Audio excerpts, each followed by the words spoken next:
దివాళీ పండుగ వస్తుందనక క్రాకర్స్ అనేది ప్రతి ఒక్కరు వాడుతుంటారు. సో క్రాకర్స్ అనేవి మనము పిల్లలకు కానీ పెద్దవాళ్ళు కానీ ఎవరు కాల్చినా జాగ్రత్త అనేది చాలా చాలా అవసరం. సో ఫస్ట్ ఏంటంటే క్రాకర్స్కి మనం పిల్లలకి ఫస్ట్ దూరంగా పెట్టాలి.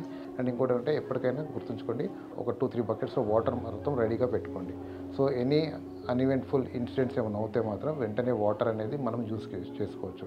సో క్రాకర్స్ కాల్చేటప్పుడు కానీ లేకపోతే చిన్న చిన్న మంటలు మన మీద పడ్డప్పుడు కానీ మనం ఇగ్నోర్ చేయకుండా పిల్లలకైనా పెద్దలకైనా ఎవరికైనా సరే ఫస్ట్ ఎయిడ్ అనేది చేయించుకోవాలి.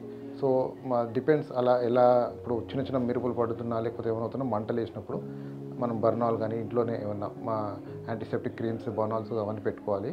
వెంటనే అవి అప్లై చేయాలి. లేదు ఆ బర్న్ అనేది కొంచెం ఎక్కువ అవుతుందంటే మాత్రం సెల్ఫ్ మెడికేషన్ కాకుండా దగ్గరున్న ఫిజిషియన్ దగ్గరికి వెళ్ళాలి. అండ్ మనము ఎప్పుడైనా సరే గుర్తుంచుకోండి, కాకరపొత్తులు కానీ చిచ్చుబుడు కానీ సడన్గా పేలే అవకాశాలు కూడా ఉంటాయి. అలా పేలినప్పుడు మాత్రం ఎవరైనా ఫైర్ ఇన్సిడెంట్స్ అవుతుంటే మాత్రం వాటర్ యూజ్ చేయాలి. అండ్ వెంటనే హాస్పిటల్కి వెళ్ళాలి, అక్కడ డాక్టర్కి చూపించాలి.